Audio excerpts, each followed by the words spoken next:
Should read topic number 5. It says United Nations Security Council votes to invade Haiti. Um, this, of course, takes us to YouTube. Let me key it up.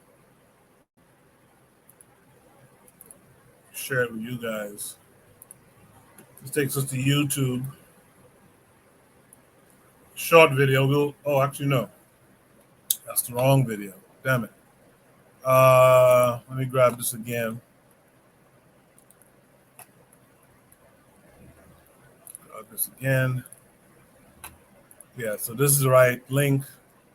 We'll watch the video and we'll then discuss it. After more than 2 years of gang violence, deadly clashes, and brutal kidnappings in Haiti, international troops now being called to intervene. 13 votes in favor. Resolution has been adopted. Tonight, the United Nations voting to send military force to stabilize the country. Gangs currently controlling over 80% of the country's capital, Port-au-Prince, according to the UN, who has called the status quo a catastrophic spiral of violence. The vote allowing for a non-UN force to provide support to Haiti's national police for at least a year in hopes of regaining control of critical infrastructure like the airport, ports, and roads. The African country of Kenya willing to lead the charge. We'll also be training the Haiti police so that they can have their numbers, so that we go, we finish our mission, we come back, we leave them with a stable country. The Kenyans now have the authorization that they needed to collect this posse, if you will, and put them all together and start to form the force that will go forward and conduct business in Haiti. So it's the green light that they've needed. The vote comes a year after the country called on the UN for help. Since then, the Security Council has imposed sanctions on some of the most powerful gang members, including Jimmy Barbecue Cherizet, who last month set the streets of the capital on fire, calling for the ouster of the current Prime Minister Ariel Henry.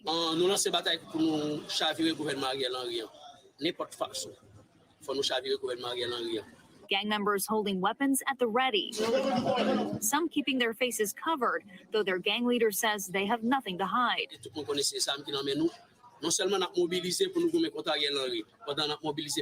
But it's the Haitian people who are paying the price. More than 2,500 have been murdered by gangs this year, according to the UN, while nearly 1,000 have been kidnapped. We're at a point now where it's just going to have to start over again, to rebuild a police force, to rebuild civil society.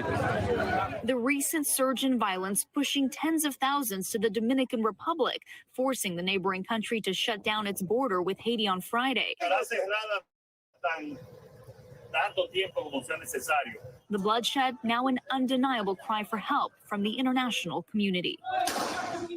All right, Valerie Castro joins us now live in studio. So, Valerie, we know the Kenyan military has raised their hand. What about the U.S.? Will U.S. troops be in Haiti, I'm sorry? Not troops necessarily, but last month, the Biden administration pledged $100 million in support in the form of intelligence. Even medical support will be there. Today, Secretary of State Antony Blinken pledged another $100 million with the help of the Department of Defense. It's still unclear exactly what those resources will be. Other countries like Jamaica and the Bahamas, they will be providing personnel on the ground. This could all be in place early next year. Okay, Valerie Castro. Valerie, thank you for that. Thanks for watching. Stay up about breaking news and top stories on the NBC News app, or follow us on divisive across the globe and proving to be a major challenge for President Biden. I want to bring in. Sorry about that. Yeah, interesting, very interesting. The United Nations Security Council votes to invade Haiti. Buana, what say you to this? First of all,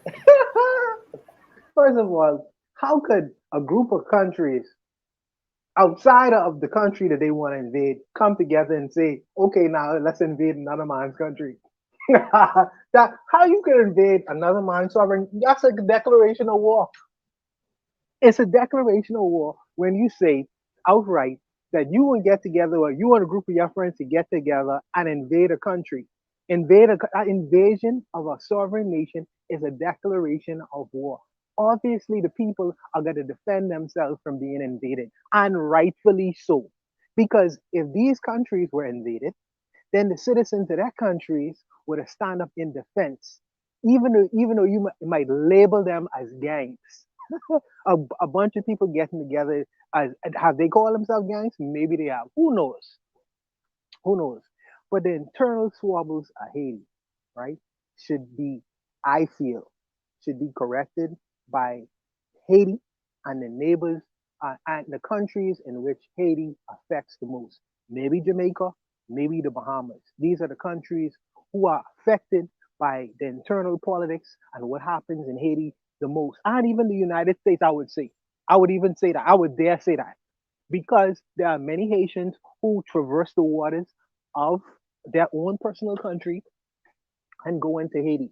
So all these people should sit down to the table and discuss what should be done with that country in terms of African nations, all the way across the water in Kenya.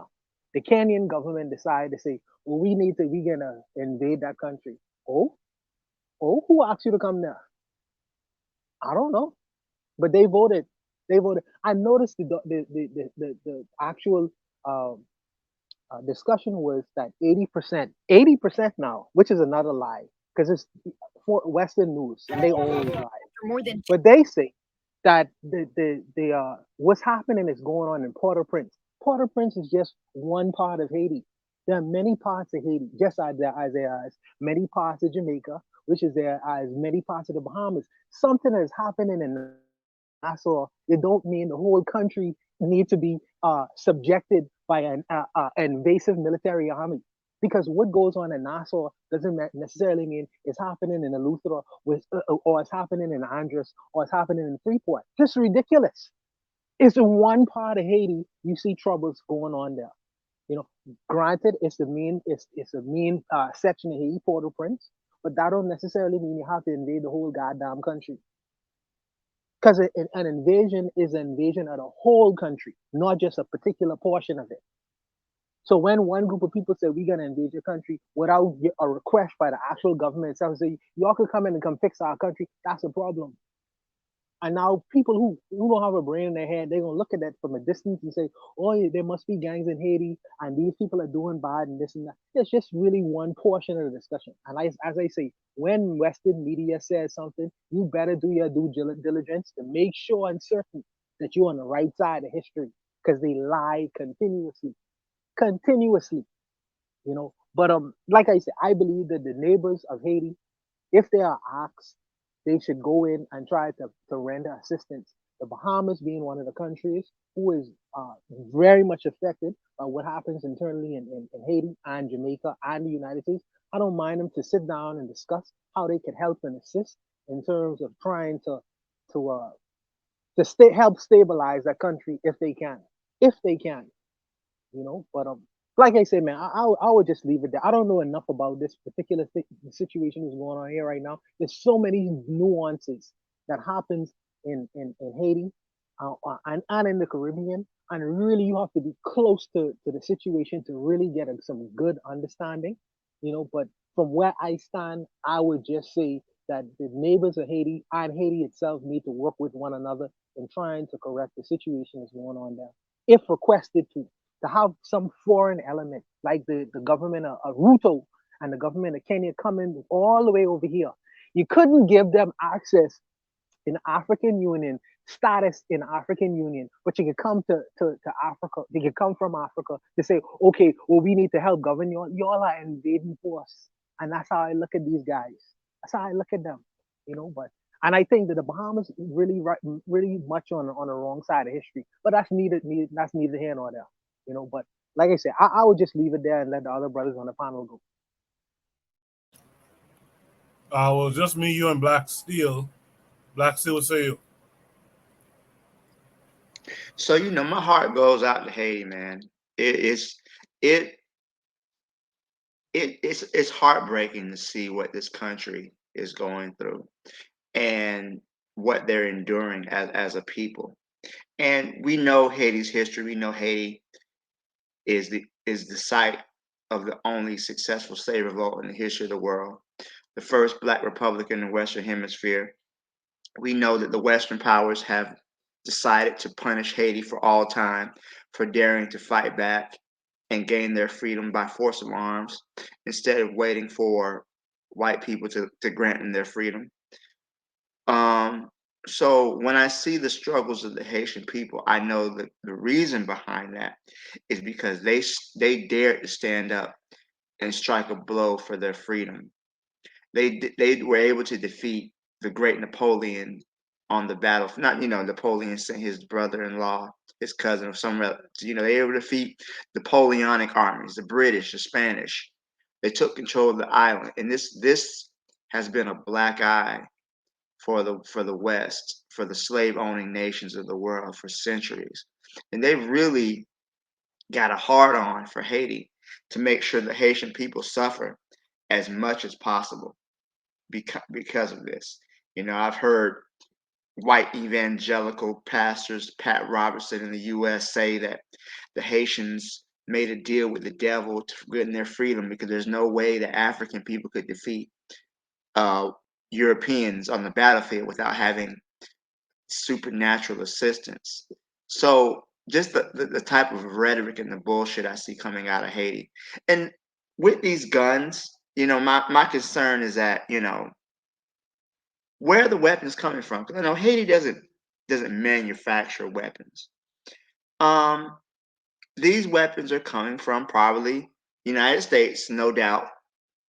And these gangs were created as a way to foster chaos in the country. I don't put anything past the West when it comes to Haiti. We see what happened when the UN peacekeepers came in after the earthquake in 2010. They built 6 houses, pocketed the rest of the money, and they brought cholera to the people. They abused sexually the women and children in Haiti who are already suffering from extreme poverty. And then they went on to sexually abuse these poor people. So the West doesn't really have a problem kicking a man when he's down, kicking a country when they're down. And I understand Kenya is going to be used as a U.S. proxy because the Monroe Doctrine is still in effect. Even though it came about in the early 19th century, the United States sees the Western Hemisphere as their sphere of influence. So they're going to react to any country within their sphere of influence as a threat unless they're invited. So we were talking earlier about black cops and how the black cops can be worse than the white cops. Because what Kenya is really doing, they're doing the bidding of the United States, no doubt, probably a lot of France and other Western powers to bring Haiti to heel. Bring them under their control. But the West are the ones who gave the Haitians the guns. They're the ones who removed Haiti's democratically elected presidents. They're the ones who destroyed the Lavalas movement and everything else like that that would have brought stability to the country. Because truth be told, they don't want a stable Haiti. Who do you think took care of Papa Doc, Baby Doc? Who do you think gave them the money and the weapons to terrorize the Haitian people? Who gave their people the training? Who gave them, it was America. Because they don't really want to see Haiti as as anything prosperous, as anything doing well for themselves, because that would be an example to African people all over the world.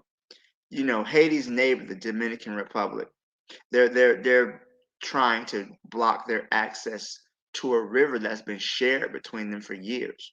The Dominicans need Haitian labor to work in their farms, but yet they're downright neo-Nazi towards the Haitian people.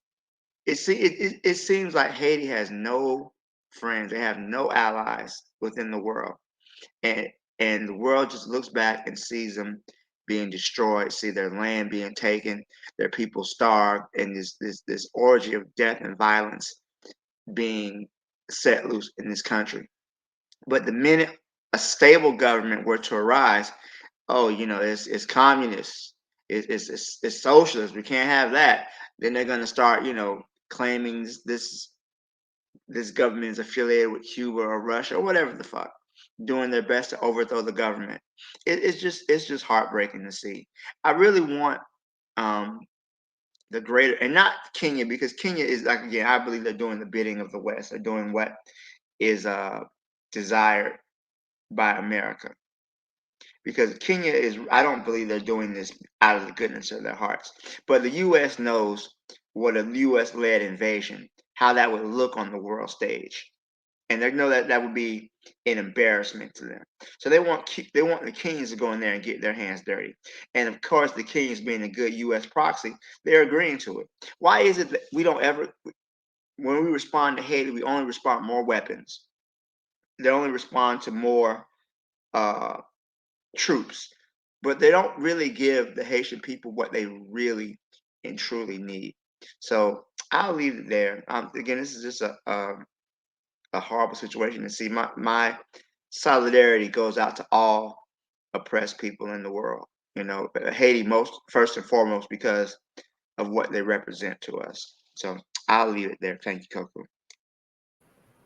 Appreciate that, Carl. Brother Bakari said something interesting. He said, "Why are they showing these commercials during your live?"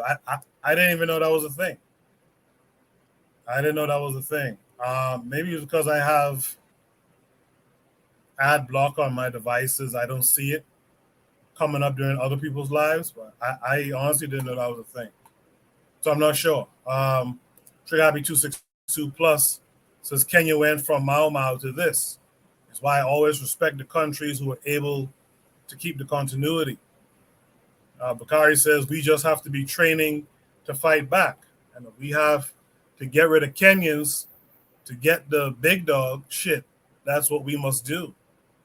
I agree with that too. Any other thoughts from you guys here on this topic? Yeah, I think that the Caribbean is going through a learning stage in terms of world history. I think that we have been through the process of slavery and other kinds of things that ill um, our economies. We currently going through what I consider to be the plantation economy. Haiti going through their own historical thing. And I think that I believe that eventually, I believe in eventualities, I believe that eventually, things are gonna rectify itself. I currently don't know how it's gonna do it, but I believe I'm an optimist. I'm an optimist, and I believe that this is a destabilized economy, and it was destabilized a long time ago for a reason. But I think the Haitian people will regain their center. I think that Haitians outside of the country need to take more of an interest. There are wealthy Haitians all over this planet. There are wealthy Haitians in Canada. There are wealthy Haitians in South Florida. There are wealthy Haitians in New York City. Now, I don't know what they are doing in terms of helping with the infrastructure of Haiti, in terms of trying to turn around that nation.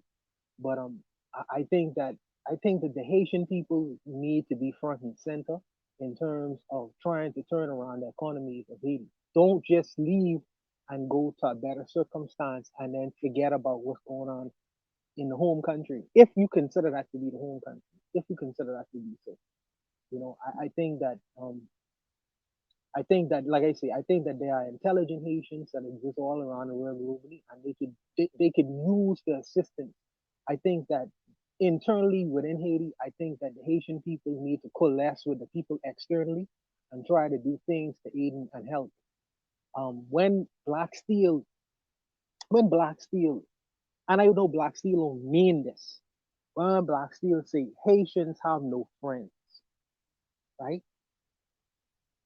Black Steel don't mean it like that, but I hear it differently because I know that there are hundreds and thousands of Haitians in my country right now where the government in fact assists the Haitians in terms of food, housing, hospitalization, year after year after year after year. In fact, we share our resources and been sharing our resources with the Haitian people for decades, just as a lot of people in America have done. Not only us, the Jamaicans have done it, and maybe the Dominican Republic. But even though they have racist policies in their country, openly xenophobic policies in their country, the people here, some of them do have xenophobic ideas, But some of the issues that may have with the Haitian people coming to our country is a legitimate one.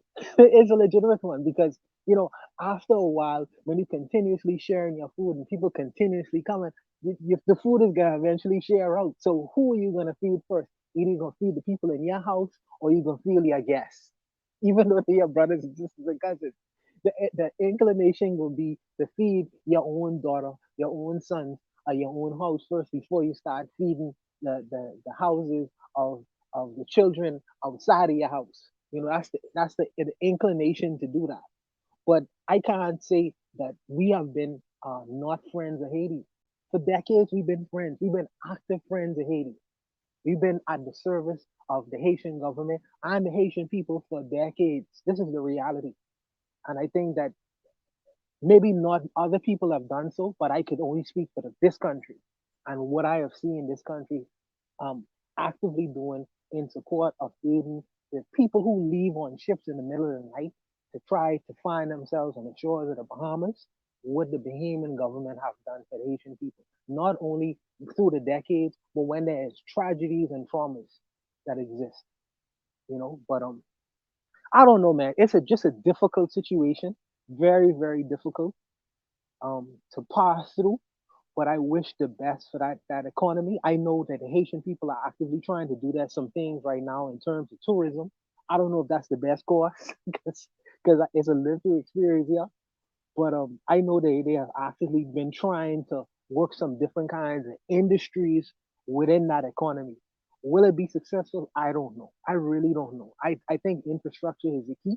And I think that internal stability is the key. And maybe that's what these Western governments are trying to do with that country. I don't know. But I think that they need to internally rectify what's actively affecting the Haitian people on a daily basis. They need to internally, they have an internal issue that's happening that's causing that country not to be able to be pulled together in a cohesive manner. And I would dare say it's the rich billionaire class, the little mulattoes that exist running around.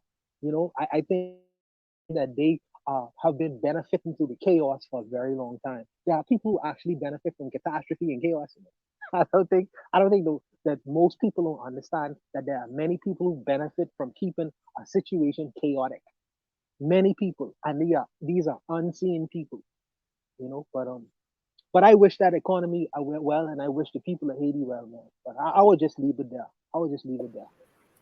Appreciate that, Let Wanda. me let me let me clarify when I say Haiti doesn't have any friends. I mean that in the international community that Haiti doesn't have any friends.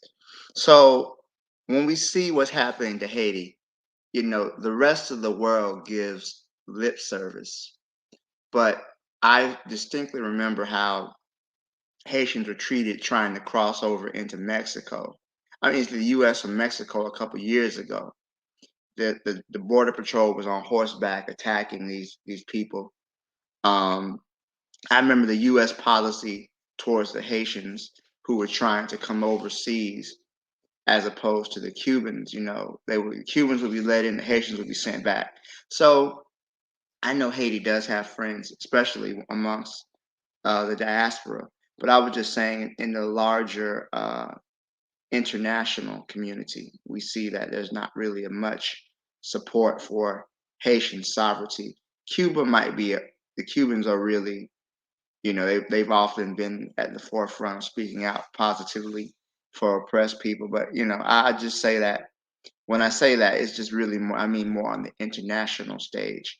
You don't really see people coming to Haiti's rescue, or even advocating for things that the Haitians truly need to become self-sufficient and self-governing. I think that everybody takes advantage of their situation, how it is being done right now.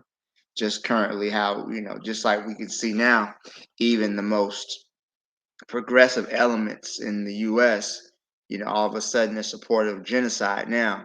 But I think the same as with Haiti. Everyone wants to be progressive and, oh, we're going to support that. But look at what's happening and how they treat the Haitian people when they get here. I have two of my students are from Haiti, and they're good kids, but they've seen some things that no child should have to see, and it's very disturbing to me. So I'll leave it there. Appreciate that, Carl. In the chat, Badr Bukhari said in reference to Kenya invading Haiti, that's why we haven't seen or heard from Tanzania. She's been training to invade Haiti. You know, we might chuckle at that, and it's funny as hell.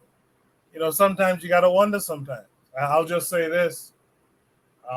We do ourselves a disservice in the community when we disappear. You know, you'll see folks who come hot and heavy on the scene and then just poof, vanish. And you got to wonder, well, what was their purpose for being here? You know, why were they here? But anyway, I'll let you guys ponder that one. Let's welcome in a blast from the past. I haven't seen this name in a long time. Let's welcome in Joni this week. Joni, how are you? I'm fine, and me. Can you hear me? Yes, I can.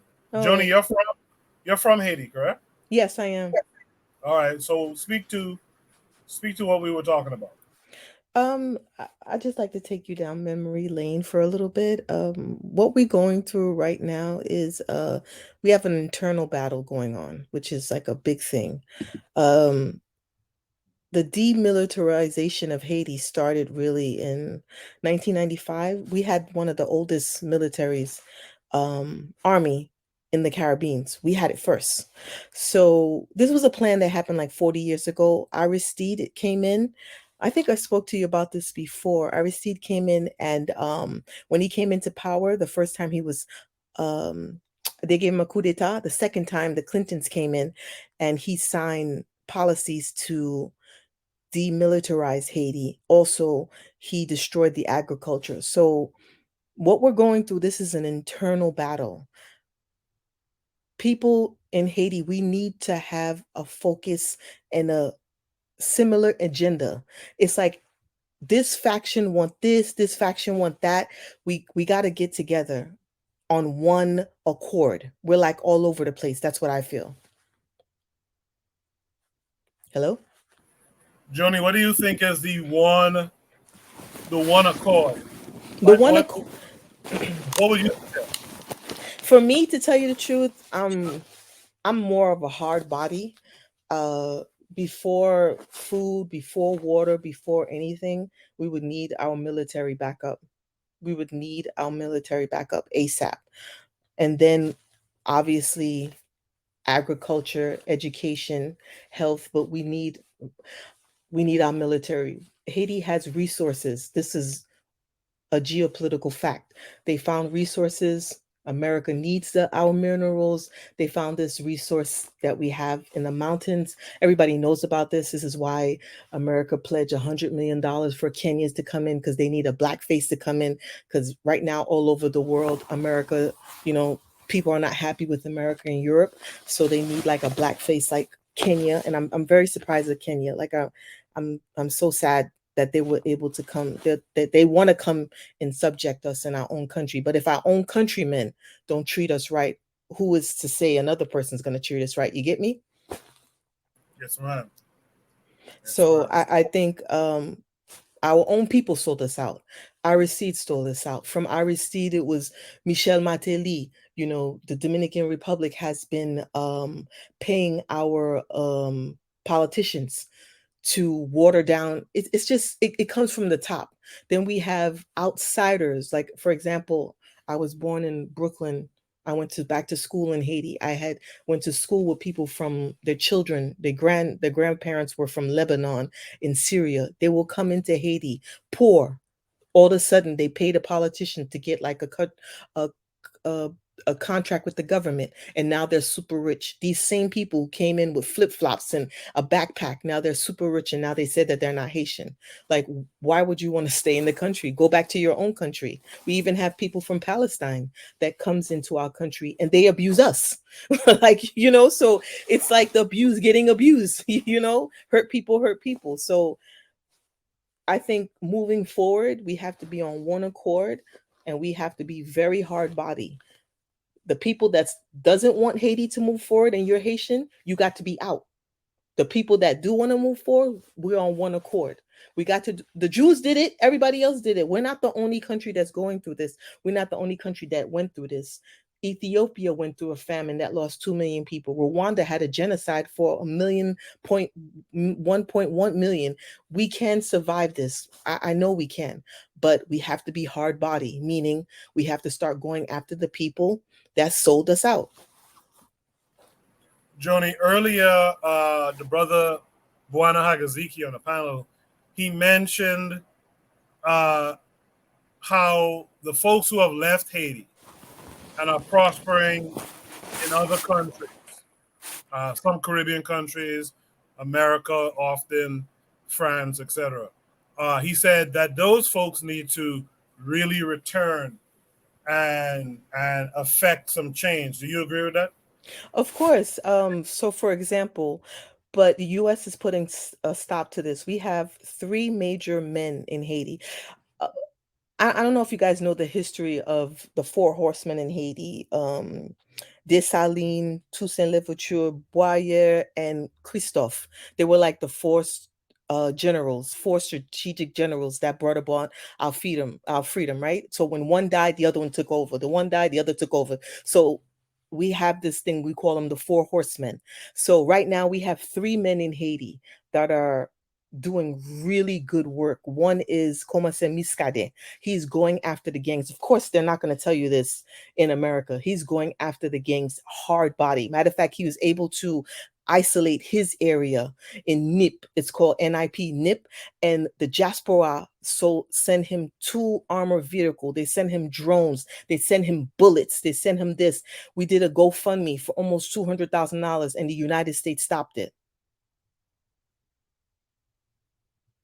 Interesting. Yeah, so it now with the canal, we was able to raise $150,000 and now we're having problems. So for when people say, you know, the diaspora is not helping, they are helping. They are trying the best, but I think that they're also scared, like, oh, is my money gonna go through? Is this because we got some people that are hard body, like, yo, we're gonna do this, we're gonna do that, but then they get sold out by other people.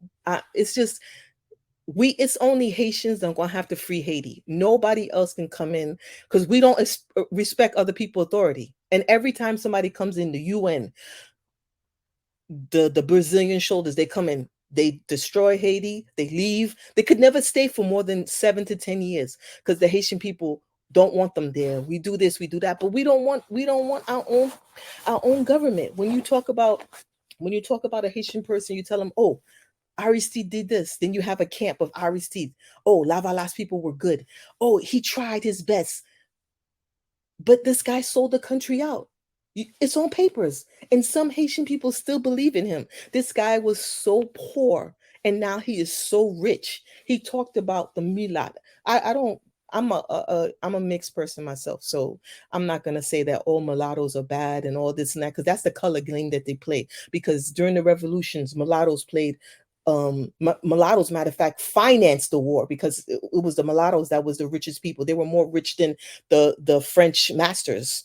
So when people talk about, oh, mulattoes did this, it's not all mulattoes. And the people that are in power are 2 or 3 generations of Arabs that came from outside that are plumbing the country. And they don't only do this to Haiti.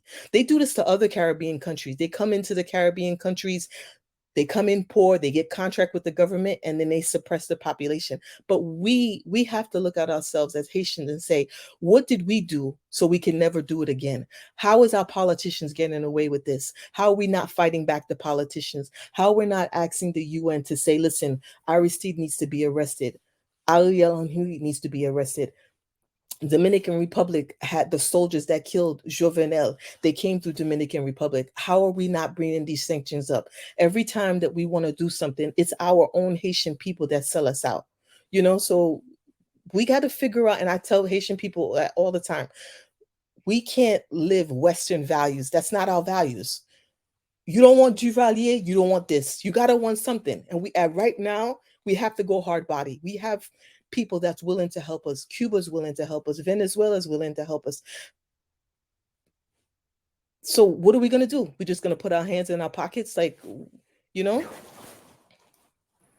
I feel you on that, Joni. I really appreciated your insight here Can I tonight. ask Just Joni something? yeah, go ahead. Joni, so you, by the way, I appreciate you coming on, and listening to what you just had to say. I really appreciate that because usually we hear another version of what's going on in Haiti, but it's good to hear a different perspective. But what I would ask is, so you are basically saying that the Haitians need a strong man. They need a military and they need a strong man. I heard about this guy named Philippe Guy. I think that he was one of the leaders of the military before. I don't know what ever happened to him. Oh, And I he's a think that, sellout. yeah, and I think Yeah. that Sweet Mickey was big on, was big on having a military too. He was big on Mm. having military too. So my question to you is, what do you know about this guy called Barbecue? That's the first question. Mhm. And do you believe that the Haiti needs a strong man? Do they need like Yes. when I say strong, okay. So like a man like Duvalier need to come back. Yes, and it's gonna Okay. happen. They're creating a vassal. They're creating a vassal for that to happen. We're just waiting for that to happen. To tell you the truth, it's gonna another Juvali is gonna come on, come again. That is, we're just, it's it's it's almost about to happen because you have three guys that are running really well in Haiti. You have Komasimi Skade. If he becomes president, it's gonna be so bad. Like, he is so hard body. Like, Duvalier didn't play around. He's gonna be worse than Duvalier, to tell you the truth. But we need that as a people. We don't believe in democracy. We're Africans. We don't believe in this libertarian. It doesn't happen in Haiti. We need.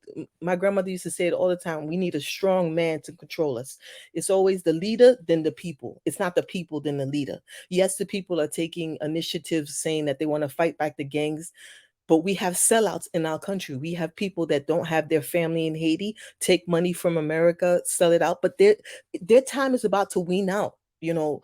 People are looking for them. We talk about Port-au-Prince, but there's 9 other districts in Haiti that are doing well. You got Okap, that have Germans and French people that live there for generations, and they're doing well. I went back to Haiti and I had a German guy say that he would never leave Haiti because it's better than his own country. I'm like, oh, you can stay in my country, but I can't even stay in my own country. Isn't that sickening? Like, so, and we have resources, but we don't have people in charge that are really ready to take the toll because, you know, if you really go against the West, we're already being punished, but it's gonna be really bad because they're using Dominican Republic as a um as a buffer because it's Dominican Republic's being supported by the United States. All their hotels, they don't own anything. The money's being funneled right back to the United States. They're really, they train them, they give them the military, and they're using them as a bulldog to control us. We are over there in their country, and like I told all the Haitian people, you got to come back. That's the only way we're going to be able to link up as a country. You cannot go where you're not wanted. And I know the people like, oh, they can't make money in Haiti. The problem is everybody wants to stay in Port-au-Prince. Port-au-Prince can't handle millions of people. You have to go on the outskirts. We have to do the infrastructure. But are you going to listen to us? You get me? Johnny, what is happening to all the remittances, the millions and millions of dollars, when people come to countries like this and the United States and Canada, when they send money back to Haiti, what happens to all that money?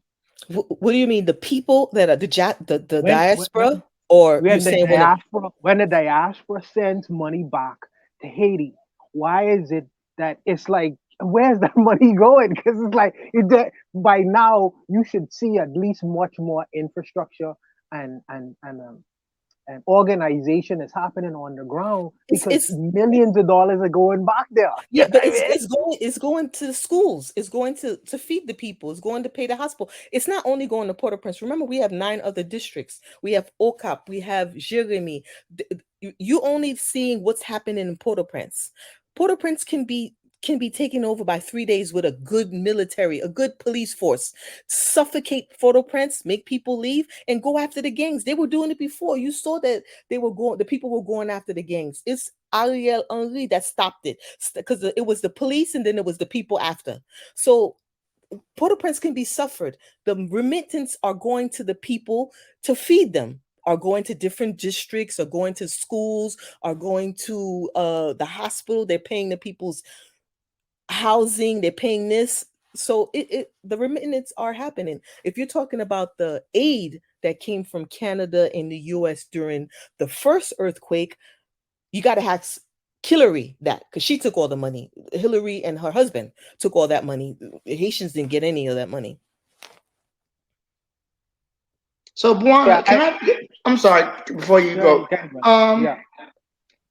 can I say, I'm saying this as somebody from, I was born and raised in the United States. It's a little disturbing to me to say that you want somebody back like Duvalier, seeing as how this man was probably one of the worst human rights abusers. Oh, please. Oh, please. Wait. Am I wrong? Am I You're missing something? absolutely wrong. You're Okay, absolutely wrong. inform me. Okay. Teach me something. He wasn't one of the. He wasn't responsible? the best, but he was no George Bush. How can you say he was every time America doesn't like a leader, they sing that human rights song, but yet they don't say it on their own selves. They don't talk about what they did to Iraq. Hold on, because George Bush is a demon from hell. Don't get me started on him. Fuck him and his mama. But continue. But Duvalier had control of the country. I'm talking about him as a leader. I'm not talking about his side jobs. He had the secret police, and United States had the secret police. Dominican Republic has secret police. Israel has a secret police. Everybody has a secret police. But when a black man does it, it's the worst thing in the world. I judge Duvalier on the fact that the country was dollar to the United States at one point. Our Haitian good was dollar to, it was the same equal value. The country, he wasn't the best leader, but he wasn't the worst leader either. You're going to have some Haitians say, oh yeah, he did this, he did that, he did this. But could you leave your door open in the middle of the night? Yes, you can. Were gang members allowed? United States started doing this deportation when Duvalier was alive. I'm not talking about the son. I'm talking about the father, Papa Doc, François Lier. They started this deportation thing where they would have people in jail for 10 years committing crimes or whatever, and then send them back to a country that don't have the infrastructure. You know what he did? He said, oh yeah, you're going to send somebody that was in an American prison for 15 years? Okay, no problem. What did the person do? Let me get their jacket. Oh, they rape and kill people? Okay, we got something for them. We got something called Titayen. It's like the Gulag in Russia. So when they came, they sent the first 6 people. He killed them. And then he showed them the bodies he said, this is where they are. They're sitting really well. United Nations decided to send no more prisoners, because he said you can't have a country and we don't have the infrastructure to take criminals. Right now, during Obama time, during the earthquake, Obama was sending back criminals that came to United States at 2 years old, deported them, and now what they're doing, it's a crime spree in Haiti. How is all these weapons, these young boys that have weapons with flip-flops, how are they getting all these American weapons? It's coming through Dominican Republic, and it's coming through the ports of Port-au-Prince. That didn't happen during Duvalier. Interesting.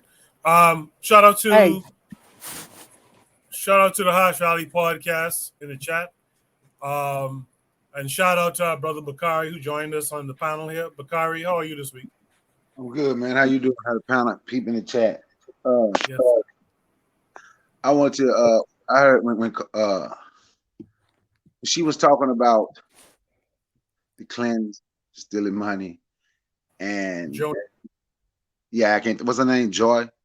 And Bawana said talking about the guy asked her that question, and she responded. And I can't remember. Carl said something too, but it reminded me because the diaspora Haitians helping. When you talk about the money that the Clintons stole, the guy I remember more because he was a NFL Pro Bowler with the Denver Broncos, Robert Dumerville. Him and 4 more Haitians with like $1 million built more houses in Haiti than what what the Clintons did with like $500 million. And they were the first ones to talk about that and said how they were taking people money. So then later when an earthquake hit again, the FAZ guy, Usain Bolt, he was the first person said, don't give money to Red Cross or anyone else. We will help our people. So, and I think he donated like $3 million, $5 million to Haiti. And he said, we're supposed to help our people and we're supposed to fix our situation. See, when we see it and we looking at saying what they're going through in Haiti, I see it as what Black people is going through, period. If the Haitians are going through, we're going through it. See, we can look and we'll say, oh, we're not being invaded because we're in the United States. Well, we don't have to be invaded because we're behind enemy lines. And the same shit that they're talking about doing to Haiti, about to do to Haiti, they do to us, they do to Black people all the time here in this wretched country called the United States. And that's why I say, even when it comes to something, when I tell people, when people talk about reparations, I always say it'll never be no reparations if we don't understand that it's a global fight. There will never be no true freedom the way that we want it, controlling our own, if one Black nation is still oppressed, suppressed, depressed, compressed, full court press, any kind of press you can think of. So whatever they're doing to Haiti, we can look at it and say it's Haiti. but it's actually us, right? So when she said about she went to Haiti and somebody from Germany, German guy told her when she went back home, he loved Haiti and he'll never leave. Like, how can he live so good in Haiti? It's like here where I live in the Atlanta area. I don't know if I ever told y'all about Vine City. Buwana and Koku may have heard me say it a couple times in Vine City. I've never been afraid to go into any Black neighborhood. Vine City is the one place that had me nervous as hell in broad open daylight. But now white people's going down there and it's being gentrified. You don't even see people standing on the corner with their pants hanging down no more. It's like we have the venom for us, but we don't have the venom in the fight that we need to take control of what we can take control of. And the whole world is going to come at Haiti because the whole world comes at Black people. And until we understand that we are one, that we are absolutely one, don't give a damn where we are, our situation will not change. We can scream we're American all the hell we want. But I tell people all the time, we ain't no American. We are legal residents. We came here, they brought us here to get filthy rich off us. We were a commodity. We were their property and we were a commodity, the greatest commodity ever imported into this country. So now it's time for us to be the commodity for ourselves and build ourselves up, not just in our neighborhoods here, but work with our neighborhoods and work with our people. This is something we should have been doing. This is something that should have been done. And when you try, we know they're going to come at us and we got to stick together. When Marcus Garvey was doing it, and I know he ain't the only one, but when Marcus Garvey was doing it, look how they came at him. So now you had the sister here. I don't know if you all ever heard of baby nap wigs. The sister here is she was Nigerian. It started here in Atlanta.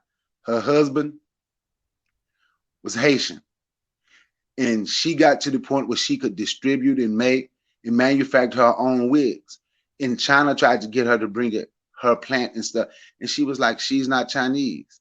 Her people in Haiti need jobs. So that's what she was going to build her manufacturing plant and everything. So Black people in Haiti, so they could produce their own wigs in a Black country, a Black owned business in a Black country with Black products produced by Black hands that's bought by Black women. When you see a lot of these, I'll say women in like their 50s, and they had this natural look and it's real, had this real long natural look on their head. Well, lots of the time it's a wig and it's it's baby nap wig. But what I'm saying is She's Nigerian, her husband was Haitian. She understood what's going on in Haiti. And that's what we have to understand, that we are one. We can't continue to look and separate and say, they're Haitian. And I know this is something me and Carl ain't gonna ever agree on. He say he for all the oppressed people in the world. If those oppressed people ain't black, they can remain oppressed. Because when they get the chance to oppress black people, that's what they do. It's time for us to just say, I'm for us. Yes, I totally agree. For us to just say, I'm for, though Dominicans would say they're oppressed, but look what they'll do to the Haitians. Them damn so-called them Native Americans on the reservation would say they're oppressed, but go to the damn Golden Moon Casino in on the Choctaw Reservation in Philadelphia, Mississippi, and watch the welcome you get from them. You know, and I ain't knocking Carl for that. I'm just saying, for me, I can't look out and feed other people if I can't take care of myself and feed me. So we got to start taking care of ourselves and feeding us. And on that, I'll yield the mic. I know I probably was rambling and ranting. I went for a minute, so I'm done. So listen, when I say I'm for oppressed people, I'm not for oppressed people that's giving us the middle finger. Now, like to quote DMX, if it's fuck me, then you know it's fuck you.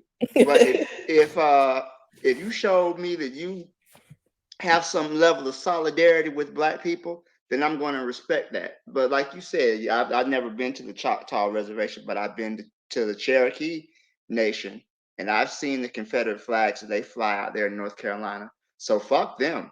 You know, I have no support for them. But for those that understand that we have a common enemy and we have their interests lie in black people's liberation, then I support them. Outside of that, then they're on their own.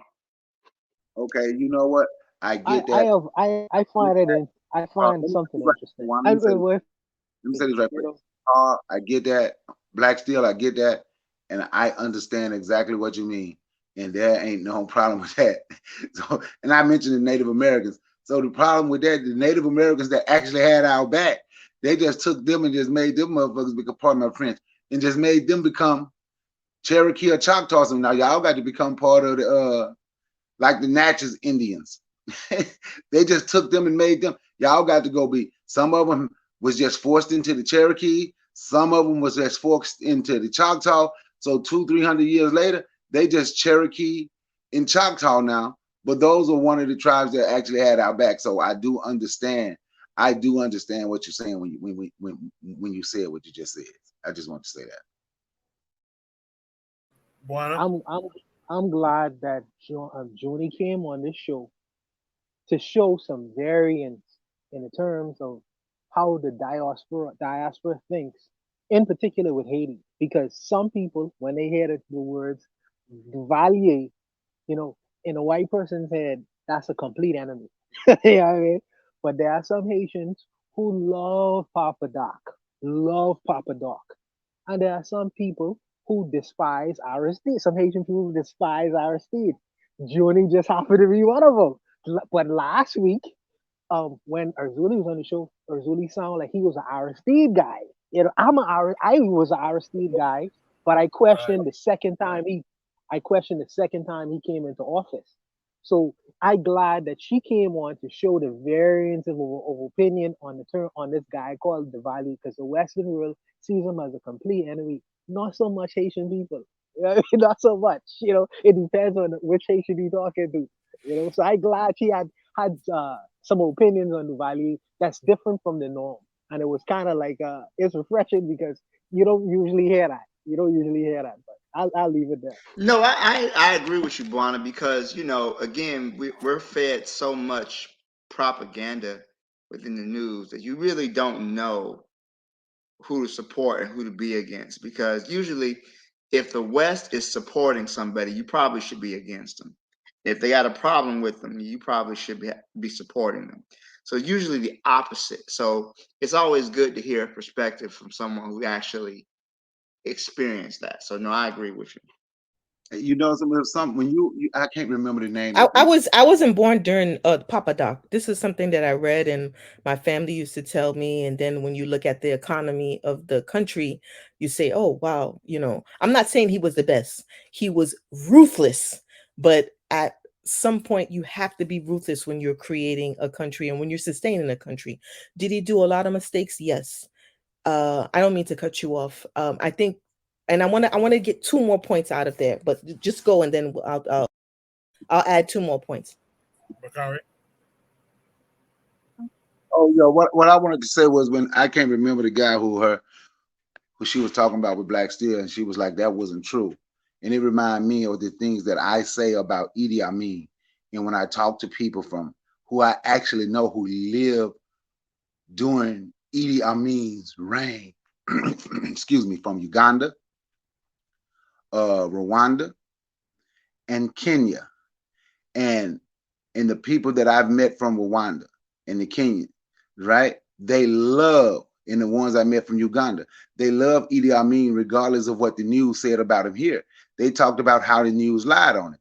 They say the first thing that the reason the news started to lie on it, the first thing when he said, I'm not saying Idi Amin is perfect, but I like Idi Amin being in charge. When he took everything from foreigners, all them Arabs, all them East Indians, and anybody else that wasn't an African, they were kicked out of the country. What they don't tell you about Idi Amin here is, because my friend from Kenya, this is how he grew up in Uganda.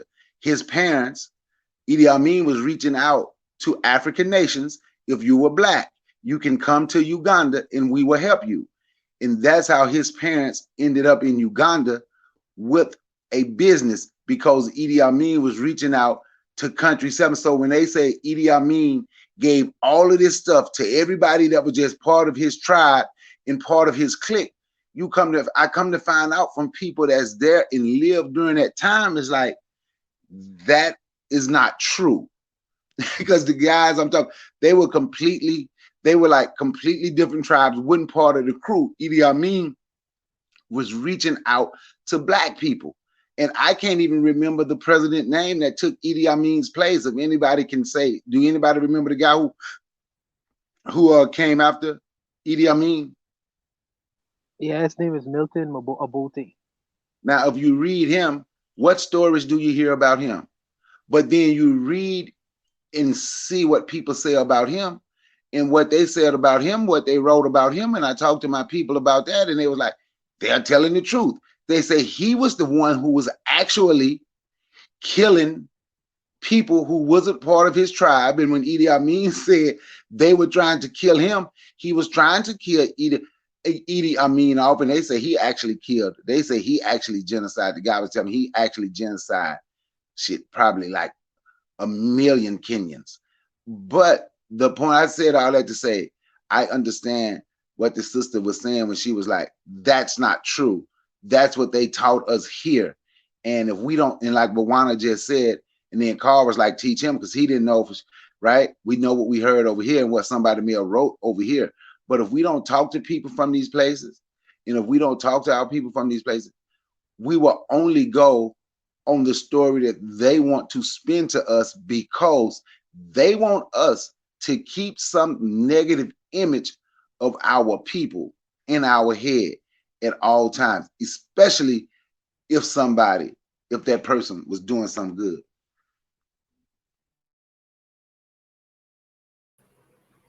Any other last thoughts on this prompt?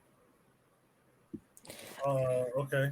I want to bring up the fact that I know this might be like taboo, but in the Caribbean or in Africa itself, we always have to have some sellouts. Like, I don't know, it's a question that I'm always asking, like, what gets a person to sell out their country, their countrymen, but it seems like it's an ongoing theme with us. Like,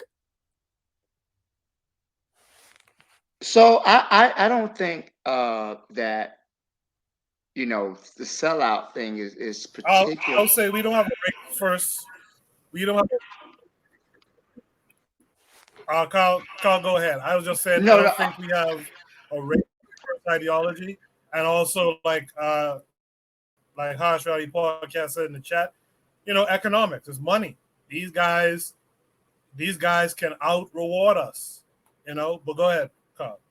Black. No, I was going to say that like you were saying, it's race first because of the money, and also too, we don't really have a mechanism to punish our traders like they should be punished. Uh, selling out is not particular to African people, Kareem. That's something that's always happened. But I think that the people who sell us out, they're able to grow old with their families. They're not getting hung. They're not getting set on fire. There's no real consequences to selling out. I think, unfortunately, many times we celebrate some of the people who sell us out in many ways, especially here in the US. A lot of our black sellouts they get, television deals, and they get, record labels and things like that. They get celebrated. So I think that the issue is more so not just them selling out for money, but then there's no real consequences for it when they sell out from us. When the dude who sold out Norway to the Germans, they shot him. You know, the Jewish person who gave up Anne Frank, they hung her. What are we doing with our sellouts and our traders? How are we sanctioning them? Yeah, Carl, Black Steel, you are correct. Um, it's about reward and punishment. These our enemies can give the higher reward, and we can give the greater punishment, and that's a state of being powerless. That's why we got to fix that. We got to find a way to go around these sellout leaders, and we got to fix it. We got to really and truly, we need to initiate more race first consciousness amongst our people. I think it has to be in the education from childhood. It has to be in the culture that you just don't do that. Does anyone else want to comment to that? All right, I guess not. That is how much time we have left here. We don't have much time to do another topic, so that's going to be the final topic for tonight. While you guys are here with me on the panel still, I'd like to get a shout out from everyone. So, Brother Bakari, what would you like to shout out this week? Hey man, y'all check out Millie Merch Apparel. Check out Millie Merch Apparel, man. That's what I want to shout out. I'm gonna shout out a black-owned business, Millie Merch Apparel. Check out Millie Merch Apparel. If you in Florida, and I think that's what I think D Webb said he's in Florida, and if he's around they ain't made it to where Black Steel at yet, but if he's around Jacksonville, if you see a Save-A-Lot grocery store around Jacksonville, Florida, and you see the name changing to the Yellow Banana, that is a black-owned grocery chain. 3 brothers, Nigerian, African American, and a Puerto Rican brother. So they wanted to address the food desert issues in our community. So if you are around the Jacksonville, Florida area, and you see a Yellow Banana and you want to get some groceries, check out the Yellow Banana. They're not only in Jacksonville, they're in more than Jacksonville, but I was just saying that because I know D Webb. I think he said he's in Florida, not that I know, but that's a black-owned grocery. They haven't made it to Black Steel area yet, but they say they are coming soon. But that's what I want to shout out. Support Black business, Still Black Business Challenge, and let's shut down everybody in our community and create us some community-owned businesses. Thank you for that. Yeah, Webb confirmed he's in that Florida area. Thank you for that, Brother Bakari. Thanks for coming through too. Black Steel, you want to shout anything out this week? Nothing really shout out. But thanks for everyone who showed up to the panel. I really appreciate all the different perspectives and everything else like that. And can we get some more women on the panel? It's always good to hear a lady's voice. And invite one of them 100 women in South Florida, Black Steel. Trying to Invite get me some of caught your up. friends. Them 100.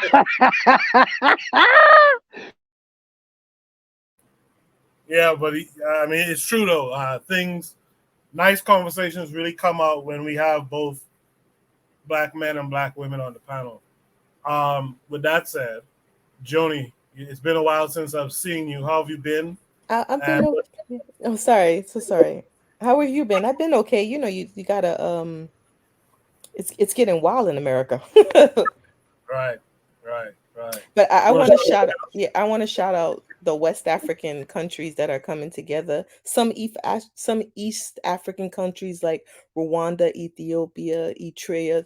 Two thumbs down to Kenya. I believe that they're selling out, but I think big things are happening for Africa, and I'm very happy for that because I think soon America is becoming a sinking ship, and we're gonna have to be leaving soon. That's what I feel. Becoming? You mean it's already? I It's mean, not.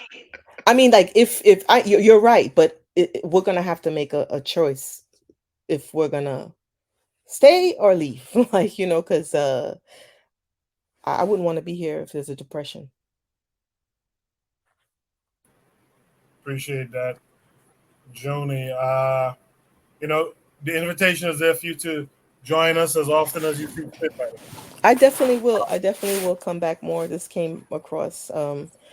I work in a pharmaceutical company, and it's kind of like really rough right now because of the COVID.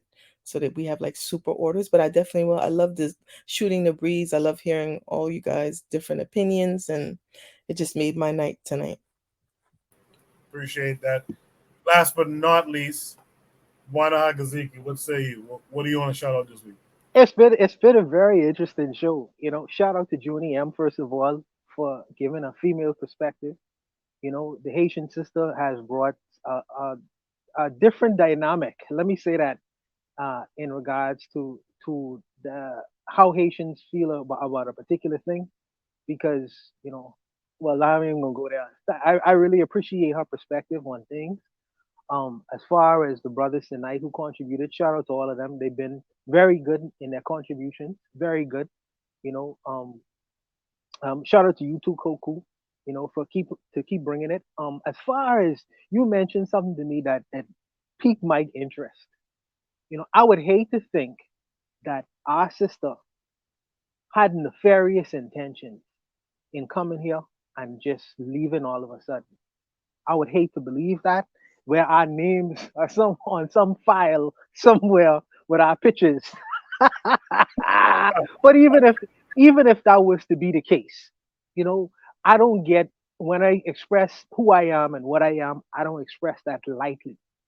Gavi had international enemies, in his lifetime. So who am I to not expect to have the same kind on?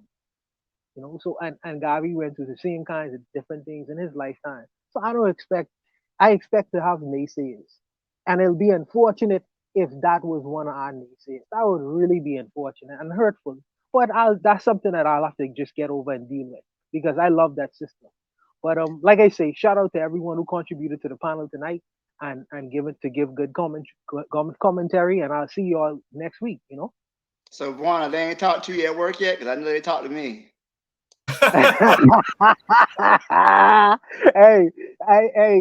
Black Steel. I hope that you see Black Steel changed his name. You see, he had a reason why he I changed had a his reason freaking to name. change my Yes, sir. name. Definitely, definitely. So he found it important to do so.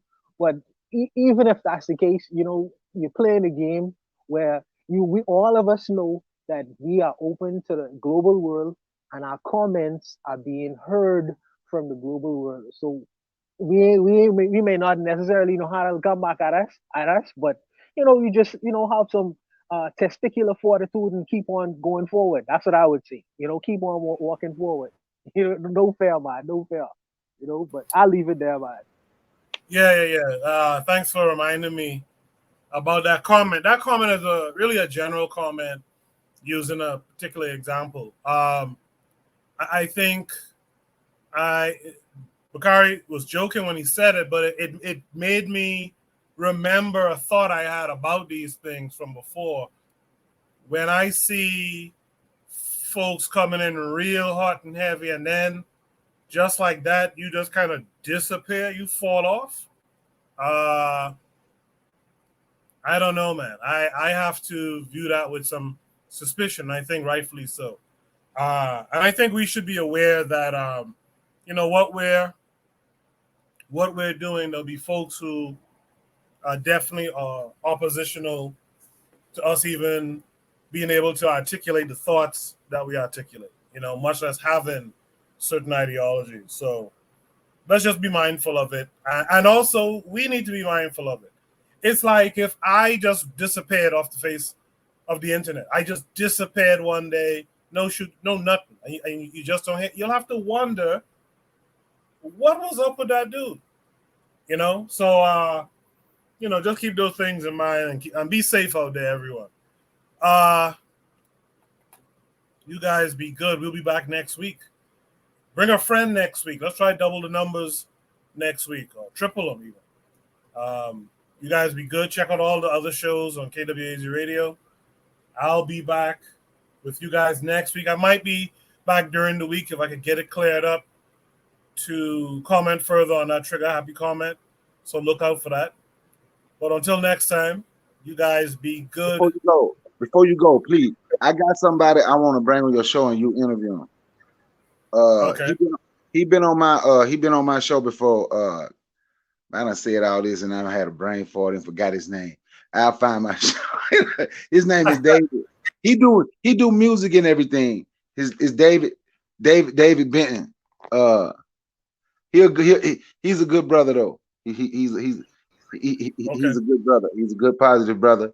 But I told him I wanted to and he also has a radio show that he want me to be on, and he said if anybody I know I can bring them on there with me. So just to let you know that they do have their own internet radio program too. So I want to introduce them to folks. Yeah, just email me or have him email me and we'll do it. We'll have an interview. All right. With that said, I'll see you guys next week. You guys be good. Peace.